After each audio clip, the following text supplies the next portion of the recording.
Shalom! Aujourd'hui, on se retrouve pour le Mac d'Hébron avec mes invités. Donc, nous avons Glody. Nous avons Lucette, Véronne, Larissa et pour terminer, nous avons Docteur Parfait Beaupay. Comme nous l'avons dit, nous avons eu un séminaire de 3 jours sur le thème « La destinée ou alors un contrat scellé ». C'était vraiment un séminaire qui nous a beaucoup bénis et vous vous souvenez, nous avions énormément de questions à propos de ce thème qui est très complexe, très vaste, mais aussi très important pour nous en tant que chrétiens et même dans notre vie de tous les jours. Alors aujourd'hui, on va essayer de répondre à quelques questions et faire un petit débrief par rapport à ce séminaire avec le serviteur de Dieu, Docteur Parfait Beaupay. Est-ce que vous êtes prêts? Yes. Ok. Bon, je vais poser les questions donc aux serviteurs de Dieu, mais n'hésitez pas aussi aux autres invités à intervenir et à rebondir si vous avez d'autres questions annexes. Alors, une des premières questions qui nous avait été posée lors de notre petit mag, c'était « Faut-il forcément rencontrer certaines personnes pour rentrer dans notre destinée? Et si on ne le fait pas, est-ce que ça veut dire qu'on a échoué et que c'est fini? Est-ce que c'est une fatalité de ne pas rencontrer certaines personnes dans notre destinée pour atteindre un certain but ?» Merci beaucoup par rapport à cette belle question. D'abord, quand on comprend la destinée comme un plan des dieux qu'une vie doit exécuter, ce plan est échelonné par des rencontres. Parce qu'on ne peut pas exister sans rencontre. Déjà, la naissance est le fruit de la rencontre des deux parents. Donc, sur terre, on devient chrétien en rencontrant Jésus, mais aussi chaque étape, il y a des personnes que Dieu a placées qu'on doit rencontrer. Maintenant, quant à dire que si on ne les rencontre pas, on a échoué, je peux dire c'est trop catégorique, mais souvent c'est comme ça. Parce que chaque rencontre comporte un plus qui doit s'ajouter dans notre vie afin de réaliser ce pourquoi on est sur terre. Imaginez Jésus sans Judas. Il ne serait pas trahi, il n'irait pas à la croix, et il ne serait pas l'agneau des dieux qui ôte les péchés du monde. Donc, on peut avoir le potentiel, mais les rencontres, c'est pour façonner ces potentiels afin que ça ait cette forme qu'on appelle destinée. Exactement. Okay. C'est vraiment intéressant. Et justement, je rebondis par rapport à ça, parce que l'une des rencontres dont vous avez parlé, c'est la rencontre de ce que nous, généralement, en tant que chrétiens, on appelle la rencontre de l'adversaire, de l'ennemi, du méchant, celui qu'on n'aime pas rencontrer sur notre destinée. Et j'aimerais que, si vous pouvez nous dire encore plus dessus, comment est-ce qu'on doit se comporter finalement lorsqu'on rencontre l'adversité, lorsqu'on rencontre des personnes qui ne sont pas propices à notre croissance, à notre évolution? Je dirais d'abord à des personnes qui ne sont pas favorables par rapport à notre compréhension. Car souvent, j'aime dire, nos ennemis sont plus bénéfiques à nos destinées que nos amis. Amen. L'ennemi te permet de te réévaluer. L'ennemi te permet d'avancer.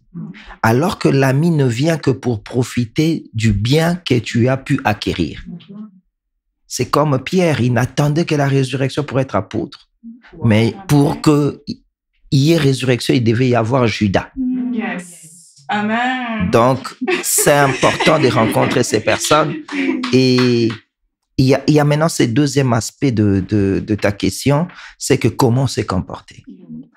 Il y a un verset très béni dans la Bible. Dieu dit, c'est moi qui crée l'adversité. Devant l'adversité, nous ne devons pas reculer. Nous ne devons pas tomber dans le déni, non plus dans la rancœur. Souvent, on a, même les chrétiens, c'est la haine, c'est la rancœur envers ceux qui nous ont fait du mal. Alors qu'il suffit de changer notre façon de voir, on les bénirait parce qu'ils nous auront aidés, comme ces miroirs qui nous aident, non pas à devenir beaux ou belles, mais à bien maquiller notre beauté. Amen. Wow. Voilà. Ça veut dire que, en résumé, si on peut sortir avec quelque chose, c'est vraiment de se dire qu'il y a des gens qu'on rencontre qui vont pas forcément, d'un point de vue amical, être positifs pour nous, mais qui vont nous amener plus loin que des personnes qu'on peut dire ce sont des amis. Donc, il faut jamais négliger les ennemis ou même les éloigner de nous parce qu'ils peuvent t'amener à une autre dimension. Comme il disait, par exemple, durant le séminaire, que parfois, si t'as pas des mauvais rêves, si t'as pas de sorciers dans ta famille, il y aura des nuits, tu vas les passer trop tranquillement, en fait. Tu vas pas prier, en fait. Alors que, des fois, avoir des ennemis ou avoir des gens qui vont, par exemple, te presser, ça va te pousser à prier plus et ça va te pousser même à rencontrer Dieu, en fait, dans certaines adversités. Donc, c'est très important. Tout à fait. Voilà. Ok, très important. Donc, les amis, n'oubliez pas, même si vous avez des combats, vous avez de l'adversité, ça concourra forcément à votre bien, en fait, et à votre bénédiction. Très, très bien. Alors, deuxième question. Du coup, ça suit un peu la même continuité. Est-ce que nos destinées sont interdépendantes? Donc, est-ce que la destinée de Larissa, elle peut être dépendante de ma destinée? Ou est-ce que nos destinées sont totalement dissociées? Merci beaucoup. Les destinées dissociées sont les destinées des personnes qui ne se rencontrent jamais. Dès lors que tu as rencontré une personne, c'est que la personne fait partie du schéma des dieux pour ta destinée. Maintenant, il faut savoir capitaliser cela. Parce que dans la première question, où on a parlé sur les rencontres, on a compris que les rencontres sont fondamentales. Or, quand je rencontre une personne, je rencontre aussi sa destinée. Et si maintenant je rencontre une personne qui échoue dans sa destinée, à moins que je sois la personne qui doit l'aider, mais si je suis celui qui doit profiter de sa destinée, moi également, je suis bloqué. C'est comme ça que nous disons, réussir est un devoir générationnel. Toute personne qui réussit amène toute une génération derrière elle à réussir. Et c'est lui qui échoue. C'est pourquoi vous verrez, pour une fois, Jean 11 a échoué. Dans Jean 11, Jésus dit, « Je te loue, Père, de ce que tu m'exauces toujours. » Mais à Gethsémane, Dieu a refusé de l'exaucer. Pourquoi? Simplement parce que Jésus demandait qu'on éloigne la coupe pour lui. Et Dieu refusait non pas pour lui, mais pour l'humanité qui dépendait de cette coupe. Deux fois, Dieu nous refuse de choses, non pas parce qu'il ne nous aime pas, parce qu'il y a une multitude qui veut que nous ne l'ayons pas afin d'être sauvés. Et dans le rapport de quantité, il faut choisir le côté du plus grand nombre. Donc, ce que Dieu ne te donne pas encore, c'est parce qu'il y a un plus grand nombre qui bénéficierait du manque de cela. D'accord. Voilà. C'est très intéressant parce que ça m'amène à une autre question. Il faudrait qu'on soit conscient alors des différentes personnes qui entrent justement en contact avec nous afin de déterminer si c'est nous qui devons apporter, si c'est nous qui devons recevoir, si c'est juste un contact passager, parce que est-ce que c'est possible d'ailleurs, un contact juste passager? Parce que je pense que c'est déjà la destinée que je rencontre une personne. C'est pas le fruit du hasard. Non. Alors, c'est par la destinée que je rencontre une personne et nos rencontres, c'est la rencontre de deux destinées. Vous savez, c'est pas parce que ça ne se retrouve pas dans l'alphabet que ça n'a pas de sens. Ce sont les accents. Voilà. C'est la version docteur parfait. Voilà. Il faut un peu de temps pour comprendre. Mais à la fin, on finit par comprendre. Voilà. Vous comprenez? Donc, dans l'alphabet, il n'y a que 26 lettres. Il n'y a pas accent aigu, grave, circonflexe, il n'y a pas de tréma. Mais ils sont utiles. C'est ce que tu as dit, les contacts passagers. Ils peuvent être des accents, mais c'est pour donner une meilleure intonation de ta destinée. Amen. Amen. Aucune rencontre n'est à négliger. Aucune. Voilà. Il faut avoir la sagesse, l'intelligence de pouvoir tirer. Quelque part même être intentionnel. Savoir tirer ce qu'une personne, même si ce n'est qu'un seul jour, a déposé. Et pour cela, il faut être positif. Amen. Chaque personne est une mine d'or qu'on peut exploiter, qu'on doit profiter. En rachetant les temps, on sait saisir les opportunités et les rencontres. Amen. Parce que tu peux rencontrer une personne plusieurs fois, mais chaque rencontre avait son utilité. Joseph a pleuré pour voir son père Jacob, mais il a revu sans tunique. Vous comprenez? Donc, Jacob n'avait plus de tunique. Yes. Replay?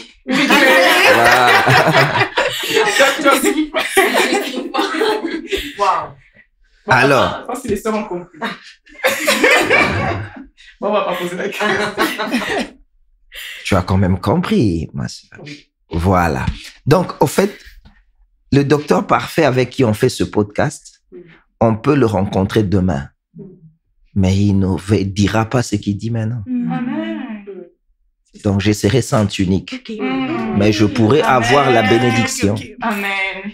Exactement. C'est pourquoi vivons chaque instant comme les derniers, Yes. en profitant du meilleur, Yes. sans voir une personne comme ennemie, mais en regardant toujours le bon côté.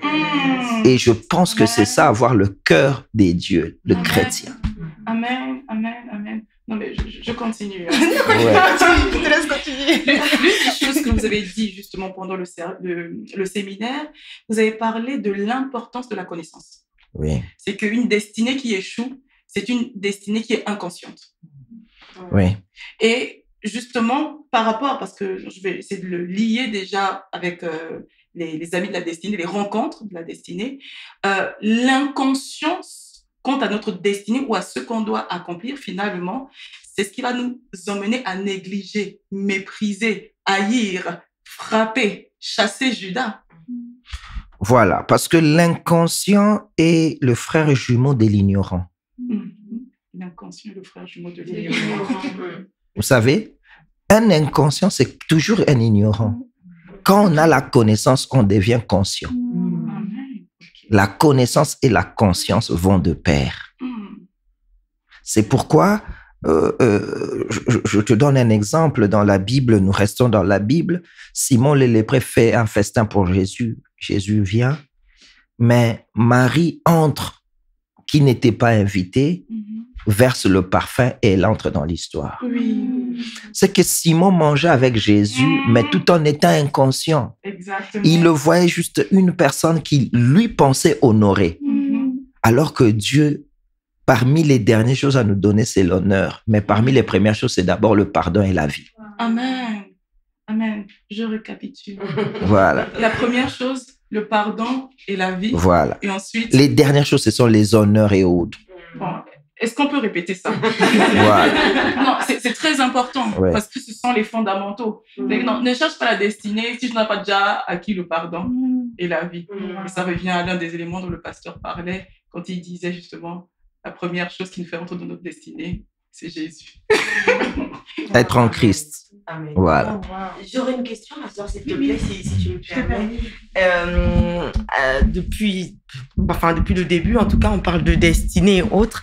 J'aimerais savoir comment est-ce que je peux faire pour découvrir quelle est ma destinée, qu'est-ce que Dieu attend de moi et comment finalement y accéder. Enfin, on a parlé des amitiés, de destinée et autres. Du coup, je me demande comment est-ce que je peux faire pour découvrir ma destinée, pour ne pas finalement aller dans tous les sens, avoir à tout faire, notamment à l'église ou même dans ma marche chrétienne. Comment est-ce que je fais pour Et c'est une belle question. Merci. La destinée étant une révélation, la révélation est toujours progressive. Okay. Vous savez, quand on parle de destinée, l'homme moderne pense toujours à l'instantanéité des choses. Dieu, dis-moi ma destinée, c'est bon. Alors que pour déjà savoir que tu es une personne humaine, c'est là, ça t'a pris du temps. En naissant, en grandissant, je réalise, mais après, on te fait prendre conscience de ton nom. On ne t'informe pas, mais on te fait prendre conscience. Plus tu avances, plus tu te découvres. Donc, pour dire que comprendre sa destinée, c'est une marche vers la lumière de Christ, qui est une marche continuelle et qui nous éclaire de plus en plus. Plus j'avance, plus je me découvre. D'abord, je me découvre, je suis homme ou femme. Je me découvre chrétien. Je me découvre serviteur. Parmi les serviteurs, il y a plusieurs services. Je me découvre dans un service bien. Ça veut dire, vous comprenez, plus on avance, plus on a la précision. J'aime dire, quand on voit grand, on voit flou. Quand on voit petit, on voit précis. Donc, il faut continuer pour préciser sa compréhension de sa destinée. Tu sais, je te donne un exemple simple avec David. Il reçoit l'onction, on dit tu seras le roi. On peut dire il a compris sa destinée. Moi, je dirais pas encore. Ce n'est qu'un élément. Parce que plus il avance, il comprend que non, être roi c'est bien, mais Saül aussi était un roi. En quoi cela me différencie des autres? Ok. Il amène la paix, mais il comprend qu'après ça ne suffit pas. Plus il avance, il comprend que non, au-delà d'être roi, je suis aussi un chansonnier, je peux faire des psaumes. Au-delà de cela, je suis aussi un architecte, je peux concevoir le plan du temple. Et ça ne se découvre pas au début avec l'onction. Ça se découvre avec la continuité de la marche. C'est pourquoi la destinée ne se réalise pas avec les jeunes. Aïe, aïe, aïe, aïe, aïe. Qui est jeune, au fait? Et jeune, c'est lui qui vit dans le présent.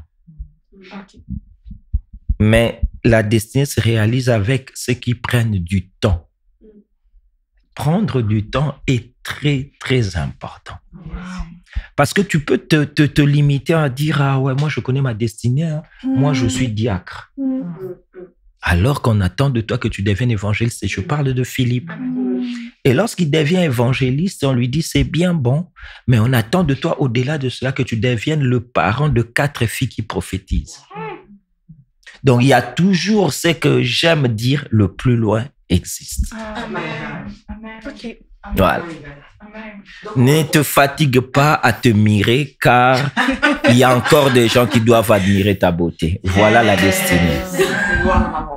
Ça veut dire que bah, ça rebondit un peu sur ce que vous disiez tout à l'heure sur l'inconscient, en fait. Parce que parfois, je sais, on peut dire, je connais ma destinée, Dieu, il m'a dit, je vais être prophète des nations, ou je vais être, je sais pas moi, quelqu'un qui va être important, homme d'affaires, etc. Et moi, dans ma tête, à chaque fois que j'entendais des gens qui disent, je connais ma destinée, j'étais en mode, en fait, je me dis, mais comment ça? En fait, c'est automatique. C'est des fois qu'on peut connaître par les mots, mais ne pas avoir forcément profondément conscience de Surtout tout. que ce qu'ils disent, ce n'est pas la destinée, mais c'est la position de la destinée. Dieu m'a montré que je serai grand. Ce n'est qu'une position. Mais la destinée, c'est ce que tu feras quand tu seras grand. Voilà. Amen. C'est ce que je ferai Amen. dans cette position. Amen. Voilà. Amen. C'est extraordinaire. Généralement, on définit la destinée comme une seule chose. Une chose. Et effectivement, ce que vous dites, ça, les 3 éléments, hein, les 3 questions se rejoignent. On se rend compte parce que vous êtes en train de dire, c'est que la destinée, c'est un ensemble de choses que Dieu attend de nous, que nous devons réaliser. C'est quelque chose qui a été caché, c'est Dieu qui le révèle au fur et à mesure que l'on marche avec lui. Okay, parce que les gens pensent souvent que tout ce qui est singulier c'est petit. Alors qu'il y a aussi de singulier qui est pluriel. Amen. Tu vois, c'est comme le mot foule. La foule est au singulier, mais ça signifie une multitude de personnes. Amen. La destinée est au singulier, mais c'est un ensemble de plusieurs volontés de Dieu, selon le temps, selon les circonstances, qui réunis forment la destinée. C'est pourquoi on a parlé de cahier de charge. Ça veut dire qu'il y a plusieurs articles. Et Éphésiens 2:10 dit que nous avons été créés en Christ pour pratiquer les bonnes œuvres. Toujours au pluriel. Vous savez que Jésus est venu pour sauver l'humanité, verser son sang, mais ce n'était pas simple. Au-delà de ça, il devait avoir les épices de sauver. Et parmi les épices, il ne peut pas sortir de Jéricho en laissant Bartimée aveugle. Vous comprenez? Il doit tout faire. C'est pourquoi il priera en Jean 17 pour dire « J'ai accompli ce que tu m'as dit ». Ça veut dire dans les détails, il y a encore de choses à faire. Et veillons à cela afin que, comme Christ l'a dit lorsqu'il a multiplié le pain, que rien ne se perd. Et un scientifique a dit, rien ne se perd, rien ne se crée, rien ne se perd, tout se transforme. C'est ça aussi ta destinée. Wow. Je pense qu'on est... trop d'informations. On est en train d'apprendre même au-delà de ce que l'on a reçu pendant les 3 jours de séminaire. En tout cas, on reçoit au-delà. Parce que ce que moi, personnellement, vous me direz si c'est pas vrai. Je peux me tromper. Mais ce que je suis en train de comprendre aussi, c'est que je suis dans ma destinée aujourd'hui. Je ne dois pas attendre de l'accomplir demain. On aimerait dire à un jeune ce soir, ta destinée, c'est pas ce que tu feras demain. Ça commence avec ce que tu feras aujourd'hui. Oui. Docteur. Parce que le seul temps que Dieu ait donné aux hommes, c'est le présent. Le futur ne nous appartient pas. Le passé est déjà passé. Tu comprends? Regarde, on parle de Étienne. Étienne, il vient au Seigneur au début de l'Église. Et il voit les apôtres prêcher, lui aussi il prêche. Il n'a pas attendu. Mais il s'est fait que lui, il fait des miracles plus que les autres. Et d'autres le rejettent, on le lapide, il meurt. Est-il mort en avance? Je dirais non. C'était ça son travail. Il était venu pour déclencher un réveil et déclencher la dispersion des chrétiens pour que Matthieu 28, aller partout dans le monde, s'accomplisse. Donc, jeunes, n'attendons pas demain parce que ta seule destinée peut que permettre aux mains de Samson de retrouver les colonnes pour qu'il fasse tuer les Philistins. Jesus. Voilà. OK. Amen. Oh my God. Moi, j'avais une question. Ça va plutôt s'adresser à des personnes qui sont avancées en âge et qui peut-être viennent de rencontrer Christ. J'avais cette discussion avec une de mes sœurs. Par exemple, un homme ou une femme qui a une 60aine d'années, une 50aine d'années, qui rencontre Christ. Vous avez dit que la destinée, elle commence à partir du moment où on rencontre Jésus. Et est-ce que, même avec un âge avancé, une personne peut se dire, j'ai quand même des choses à accomplir, rien n'est perdu? Parce que parfois, justement, quand on avance son âge, on va se dire, j'ai perdu énormément de temps. Est-ce qu'il y a encore la possibilité d'accomplir et d'atteindre cette destinée, même avancé en âge? Je répondrai par un exemple simple. Dieu rencontre Abraham à 75 ans. J'aime dire, à 75 ans, il a fait 10 ans étant que retraité. 10 ans. Parce que aujourd'hui en France, la retraite, c'est en 65 ans. Donc, il avait déjà fait 10 ans étant que retraité. Donc, quelque part, il pensait déjà sa vie active finie. Mais Dieu le rencontre et Dieu marche avec lui pendant 100 ans. OK. Il l'amène à faire de batailles et à les vaincre, à posséder une partie de Canaan, à avoir un fils Ismaël, à avoir Isaac, à se remarier après la mort de Sarah et à avoir les fils qu'on appelle les fils de Ketura. Vous comprenez comment Dieu a rempli sa vie après 75 ans. Donc, dès lors, c'est pourquoi la Bible dit, quand vous entendez sa voix, n'endurcissez pas. C'est pas question de mesure, c'est question de meublement. Dieu va meubler les temps quand tu viens à lui, plus que le temps où tu étais dans l'ignorance. Amen. C'est pourquoi rachetons le temps. Voilà. Docteur, certains nous diront, non, mais 175 ans, ça c'était à leur époque. Ouais. À leur époque, ils pouvaient, mais nous là, des fois même à 60 ans déjà. On est très fatigué physiquement parlant. Le dos, le travail, surtout qu'on commence à travailler très jeune. Ouais. Donc, est-ce que c'est les mêmes réalités? Est-ce que ce qui est applicable là dans la Bible est toujours applicable aujourd'hui? Oui, avec Abraham, j'ai parlé du nombre d'années. Mais avec nous dans le présent, je ne parle pas du nombre d'années, je parle de ce que Dieu ferait. Vous savez, il est écrit que je rachèterai les temps que vous avez perdus.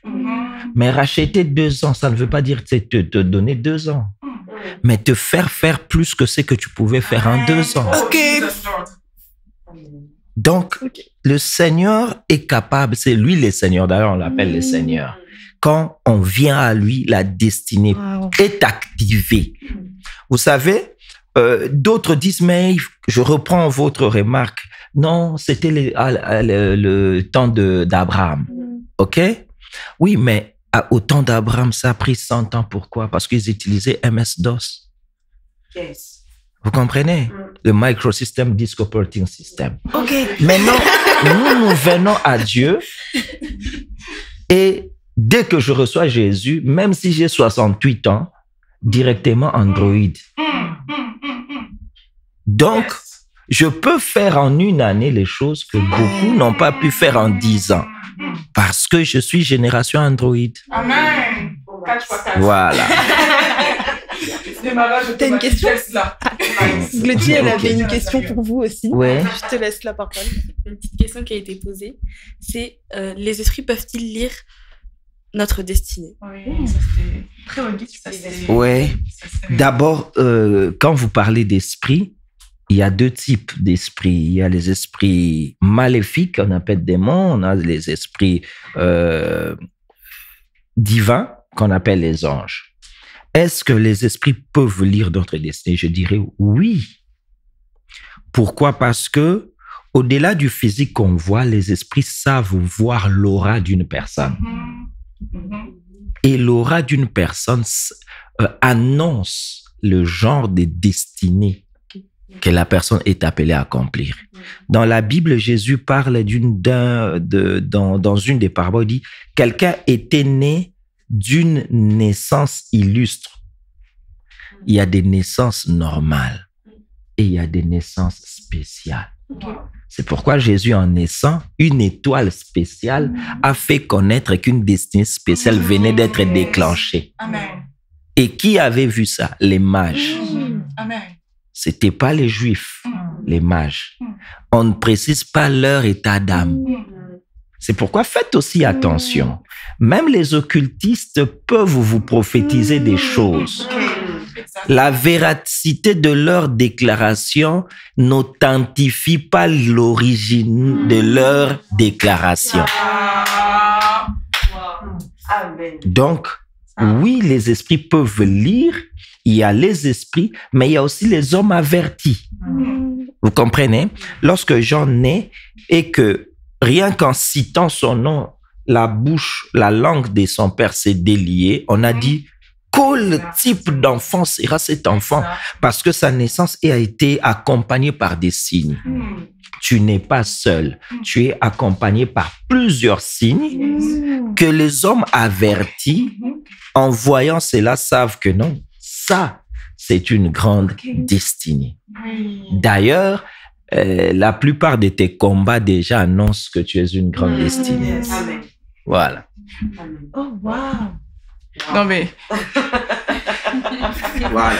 docteur, est-ce que toutes les personnes qui sont très combattues ont de grandes destinées? On sait jamais, on sait jamais. Vérité générale à défendre ou à... Toutes les personnes combattues ont-elles des grandes destinées? J'évite toujours d'être catégorique, hein? Mais je me pose la question. À la naissance de Moïse, les autres enfants sont tués. À la naissance de Jésus, les autres enfants sont tués.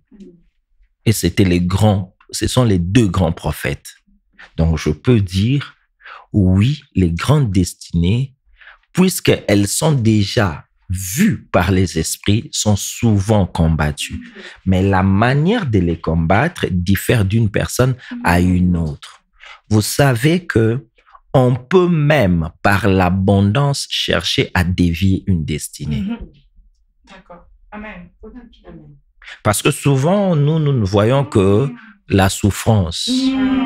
On connaît plus les Jaébés qui souffrent, alors qu'on oublie que la royauté était devenue une distraction dans la destinée d'Esther. Ok. Amen. Il fallait maintenant qu'elle se réveille et qu'elle se dise non, non, non, non. Il y a plus que la royauté. C'est sauver le peuple juif. Amen. Il y a plus que le CDI. Amen. Il y a plus que le mariage. Il y a plus que les robes. Amen. C'est la volonté de Dieu. Ok. Amen. Voilà. Waouh. C'est-à-dire que notre propre confort peut effectivement devenir une distraction, nous dévier de notre Ton destinée. propre confort peut devenir une zone de confort qui t'amène à te conformer à ce qui n'est pas conforme à ta destinée. Ok. Voilà. Voilà. Prenez des notes, s'il vous plaît, écrivez. En exposant ça. Voilà. Oh, waouh. Mais c'est important, en fait, pour nous de savoir ça, c'est que parfois, il y a des choses, hier vous parliez, ou avant-hier, du système, il y a des choses, il y a des systèmes dans lesquels le diable va te faire rentrer, tu vas bénéficier de certains avantages, mais c'est pas ce que tu es censé faire, en fait. Ça va vraiment te mettre à côté de la plaque. Tu vas dire, je gagne un bon salaire, je fais ça, je suis dans ma destinée. Mais on nous a fait comprendre qu'il y avait des gens dans la Bible, ils avaient l'argent, on parlait même d'Ésaü, il avait le mariage, mais lorsque Jacob a été béni, comme son frère a été béni à sa place, il a poussé un cri parce qu'il savait que la bénédiction, c'est pas ce qu'il avait en matériel, mais c'est quelque chose de plus profond que ce que je peux avoir dans le matériel. Donc, ta destinée, ça va au-delà de ce que tu peux acquérir dans le monde, en fait. On nous a dit, la destinée, c'est pas ce que j'ai, c'est ce que je suis. C'est quelque chose que je vais manifester dans le futur. Donc, faites attention. Ne courez pas derrière ce que vous voulez avoir, le matériel, les choses comme ça. Il y a beaucoup plus pour vous et pour chacun d'entre nous. C'est vraiment un truc à garder. Et justement, par rapport à ce que Christian est en train de dire, comment parvenir à comprendre que malgré que là, ma situation, elle a l'air bonne, tout va bien, ça roule, que là, je ne suis pas dans la volonté de Dieu. Là, ce n'est pas ma destinée. Très compliqué. Précision. Là, je ne suis pas dans la volonté de Dieu, ça, c'est une déviation. Mais dire, je suis dans ma destinée, mais je ne suis pas à la mesure de ma destinée. Ok. Ça, c'est très important. Effectivement. Alors, la réponse, elle est simple. Dieu a mis des puces dans chaque homme pour que seul son réseau soit bien capté. Cette puce, c'est le fardeau.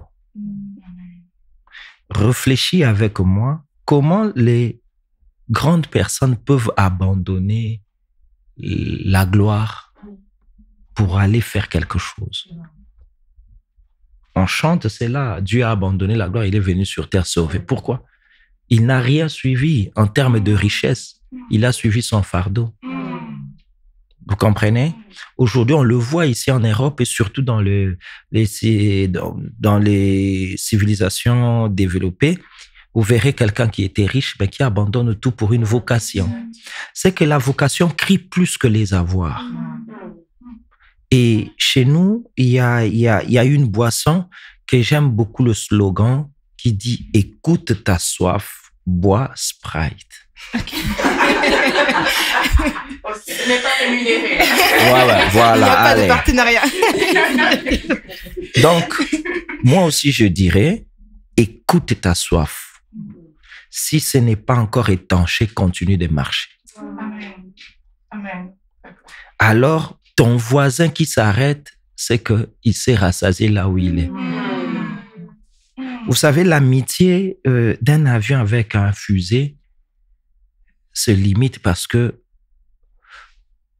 l'avion ne veut pas changer d'habit. C'est pourquoi il atterrira avec les mêmes habits avec lesquels il a décollé. Mais les fusées arrivent à un certain moment, il abandonne comme Bartimée. Chaque fois qu'il se dépouille, il prend encore de la hauteur. Amen. On peut commencer, Seigneur, bénis-moi, mais après, Seigneur, que je me marie, et après. Écoute ta soif. Amen. Poursuis la source d'eau vive. Amen. Voilà. Ça, c'était impressionnant. Et toi, tu n'as rien posé comme question. Alors, donc, on indexe vers notre sœur Lucette. Qui a forcément des choses très intéressantes à nous dire. Et vous aussi, n'hésitez pas. Même si le docteur rentre chez lui, on fera un podcast à distance. Moi, la question que j'avais, c'était de savoir, vous avez parlé de destinée, pour dire qu'il y a des grandes destinées, comme il peut y avoir pas des destinées moindres, mais d'autres destinées qui sont pas certainement des grandes destinées. Et j'aimerais savoir comment est-ce qu'on a la possibilité, nous, de savoir ou de connaître qu'on est une grande destinée ou pas? Est-ce qu'on a la possibilité de savoir? Merci. Je t'explique ça d'une manière simple. Tu vois le cadet de vos pères, c'est leur cadet, mais il est ton père. Chaque compartiment a des grands et des petits. Ta destinée est grande. Mais les jours où elle rencontre une plus grande, elle devient petite. Mais celle qui pense avoir une petite destinée, sache aussi que elle est une destinée grande. Parce que nous sommes une chaîne. Amen. Dieu veille à ce qu'il n'y ait personne qui soit premier ni dernier. Vous savez pourquoi? Parce que ce sont des places réservées. C'est lui-même l'alpha et l'oméga. Est-ce qu'on peut acclamer? Waouh! C'est que nous tous, nous sommes dans la file. Je suis le petit de, en même temps le grand de. Ma destinée est plus grande que celle de, en même temps petite que celle de. Voilà. Amen. Et ça me permet de rebondir sur cette question, le fameux brisement. Parce que c'est ce que Jésus va dire aux disciples, en fait, que celui qui veut être le plus grand, qu'il devienne le plus petit. Est-ce qu'on peut revenir sur cette question du brisement et justement, comment parvenir? Hier, on en a parlé. Vous avez dit, il faut briser le vase. Aujourd'hui, vous avez parlé du fait qu'il fallait déposer la cruche. Est-ce que vous pouvez mieux nous réexpliquer cette deuxième? Parce que je pense que on est sorti de là en se disant, pasteur, docteur, là, c'est de la nourriture des grands, ça. Non, mais le vase, c'est le moi, c'est la chair qui doit être crucifiée. Et l'élément qui nous aide à crucifier la chair, c'est la parole. Et au travers de l'obéissance et notre volonté, on crucifie la chair. Ça, c'est très important. La mesure de la crucifixion de ta chair détermine l'explosion de ta grâce. Oui, effectivement. Ça, c'est le vase à briser. Mais la cruche, ce sont les responsabilités, les charges que chacun de nous a. Il faut à un certain moment les déposer pour voir le plus grand appel qui nous attend. Vous savez, nous sommes dans une société de... We are so speed. Hein? Je me réveille le matin, je vais au travail, il y a les factures. Mais à un certain moment, il faut prendre le courage et dire stop. Je ne suis pas l'esclave de ce rythme imposé. Il y a plus grand que payer les factures. Il y a plus grand que courir derrière les choses. C'est l'appel de la destinée. C'est pourquoi j'ai dit dans le message, n'aie pas peur du petit troupeau de ton père que tu laisses, parce que dès lors que tu vas tuer Goliath, il est dit, vous n'aurez plus à payer les impôts, les taxes, et tu deviendras le beau-fils du roi qui a besoin plus de petits troupeaux, mais qui aura plus que ce qu'il a laissé. Donc, deux fois, les cruches deviennent, on appelle ça des pièges à con. De choses qui nous retiennent et qui bloquent afin qu'on n'aille pas plus loin que ce que l'on peut faire. Voilà. Et ben, franchement, on a été abondamment bénis par ces réponses. J'espère que vous avez tous par pu... ces échanges. Ces échanges et aussi beaucoup de réponses à nos questions. Vous avez vraiment éclairé chacun d'entre nous. Et franchement, je pense qu'on a tous une autre part. Et j'espère que vous aussi qui nous regardez, vous avez pu avoir votre part. Et quel est le conseil que vous pouvez apporter pour terminer à un homme ou à une femme qui se pose une question, qui peut pas forcément la partager avec nous et qui souhaite avoir une réponse par rapport à sa destinée? Quel serait le meilleur conseil que vous pourrez l'apporter? Ta destinée est tellement importante que tu ne dois pas trop te fier à ton âge. Okay. Pourquoi je le dis? Parce que nous sommes Hébron. Qu'est-ce que Hébron? C'est l'héritage de Caleb qu'il a acquis à 85 ans. Non pas parce qu'il avait 85 ans, non pas parce qu'il a été fidèle de Moïse à Josué, mais parce qu'à un certain moment, il a dit, donne-moi cette montagne. Okay. J'aimerais qu'on ne perde pas ce niaque-là, ce désir, cette soif-là d'avoir des montagnes. Okay. Et Dieu, indépendamment de nos âges, nous donnera Hébron. Okay. Wow. Voilà ce que je peux dire. Oh, wow. Amen. En tout cas,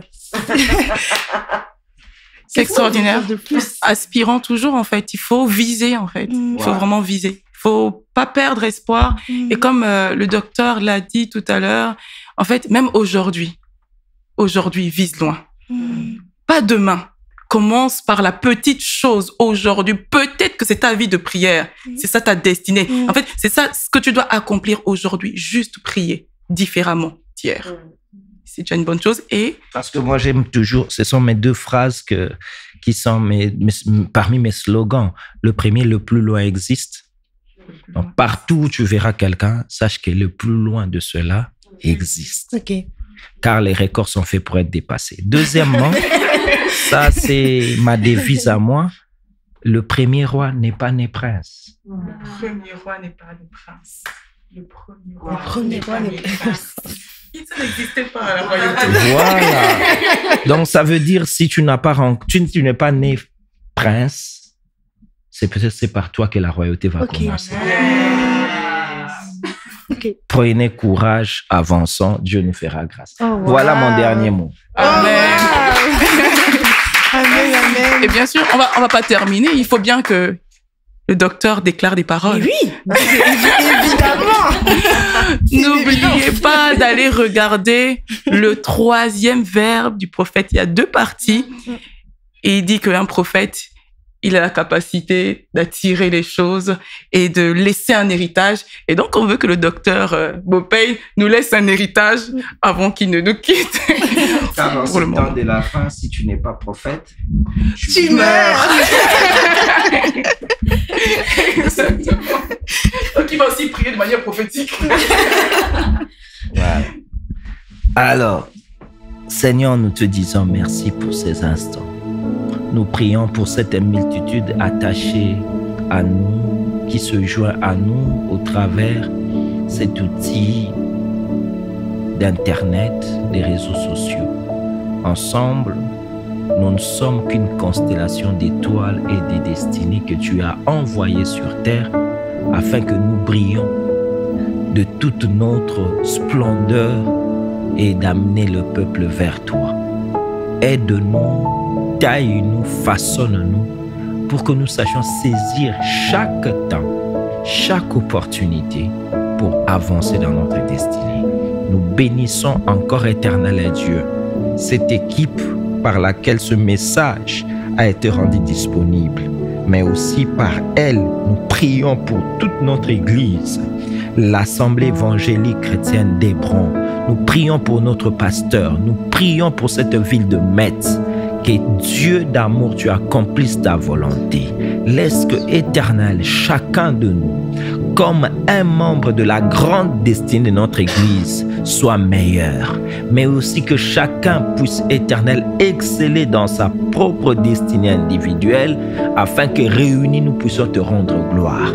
Sois béni pour ces instants, car nous te prions avec action de grâce au nom de Jésus. Amen. Amen. Que Dieu vous bénisse abondamment et on vous souhaite une excellente journée, soirée de là où vous nous suivez. Que Dieu vous bénisse. Ciao. Au revoir. Wow. Wow. Wow.